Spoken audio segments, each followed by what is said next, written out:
So got a 1 1/4 fat bar bench press, and then I'm gonna teach you some more techniques on how to press.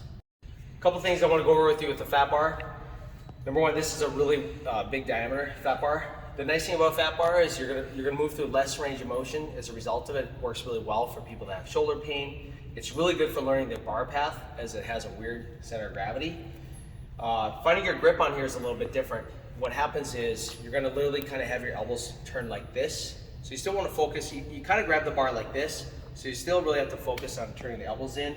As always, when you do just your normal grip, you take your thumb to your thigh, come straight up, and then you're gonna adjust in or out a little bit based on your preference. So for me, I know I like my grip right about here, and my grip, you gotta turn in a little bit. So you're holding the bar like this, and squeeze those shoulder blades together, eyes into the bar, and rack. Spin your elbows in a little bit, and then you can go ahead and do the exercise. So I'm going to teach you how to find your optimal grip for just normal benching, whether it's a flat bench, barbell benching, barbell incline, barbell decline, and I'm also going to show you close grip. So I'll show you how to do both of these in this video, in this segment. And typically at Higher Power, we typically favor more of a moderate grip. We don't like to go super wide, we don't like to go super narrow. The reason is when you do wide grip benching, you tend to put a lot more force in your shoulder. You have about 1.5 times the force. And one of the things we know is that world-class bench press, athletes, power lifters, these guys tend to be able to lift for a long time, very heavy weight. They tend to favor more of a narrow grip. So we tend to do a little bit more of a narrow grip. So to find just your optimal grip, what you do is you go just stand shoulder width, feet a little narrower than shoulder width, bring your thumb to your thigh, and then just kind of come straight up.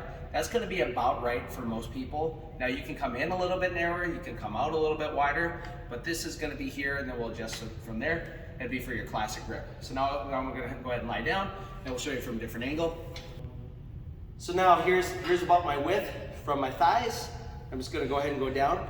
And I actually like to go just a little narrower from there. So for me, what I like to do is I like my first knuckle to line up with the bar right there, and then wrap the thumb. And that's one technique. There is another technique you can do too. You could usually for a lot of people, they may also want to just take the tip of their thumb and line up with the knurling and the smooth part and wrap there. If you like just a slightly wider grip, but I like slightly narrower. So for me, I like this position. Now for a close grip, typically for most people, we teach 1 finger in or 2 finger in on the smooth. So that's how you do close grip. And then of course, wide grip for me would be out on these rings right here, pinky on the rings. So it's gonna vary based on you, but that's what we found to be best. So when bench pressing, whether you're gonna do flat, decline, or incline, this technique is going to apply for all forms of bench pressing. I'm going to teach you the different contact points we need to maintain when we press.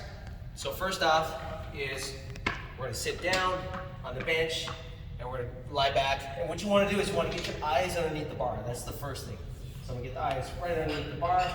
And then from there, I'm going to bend my knees a little bit. You don't want your feet out here.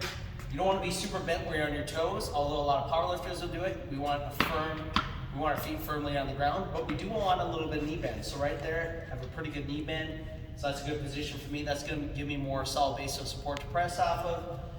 Then from there, I'm gonna pop up my chest. I always wanna keep my head down and my butt down. So I have my feet down, that's contact 1 and 2, butt down, contact 3, shoulders down, and head down, okay?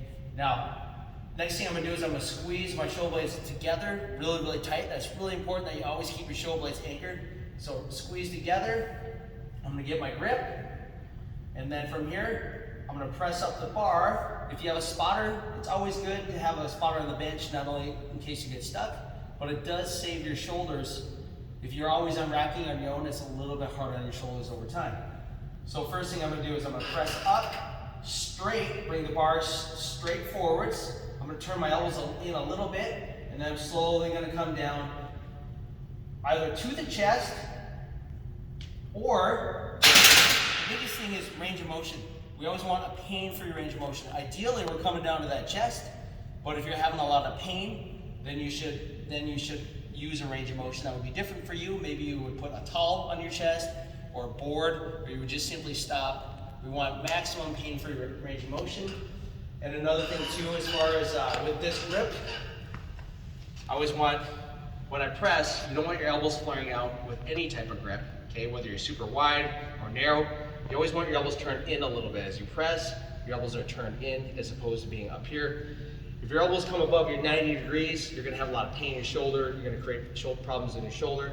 So keep your elbows down, below your shoulder, ideally somewhere between a 45 and 60 degree angle. One thing we should talk about is bar path too. What happens is when people press, a lot of times they're gonna press in their arm, they're gonna press forwards, they're gonna press up and forwards like this. You can see my arms at relative, at an angle towards my body as opposed to being 90 degrees. What you wanna do is keep your shoulder blades tight, you're gonna come down and the bar is gonna come down and slightly forwards. And then as you press, you're gonna press the bar up and slightly back. Down and slightly forwards, up and slightly back. But as you're pressing, your forearms should be vertical at all times. So what you want to avoid is, avoid pressing forwards like that. Forwards like that. That's really hard on the shoulders and you have no leverage. Instead, keep your elbows under the bar at all times. Press up and slightly back, down and slightly forwards. And what you're doing is you're literally approaching, in the flat press, you're going to be approaching your sternum. So you're always controlling down and your target is right around the sternum or right around the line of the nipples, slightly below.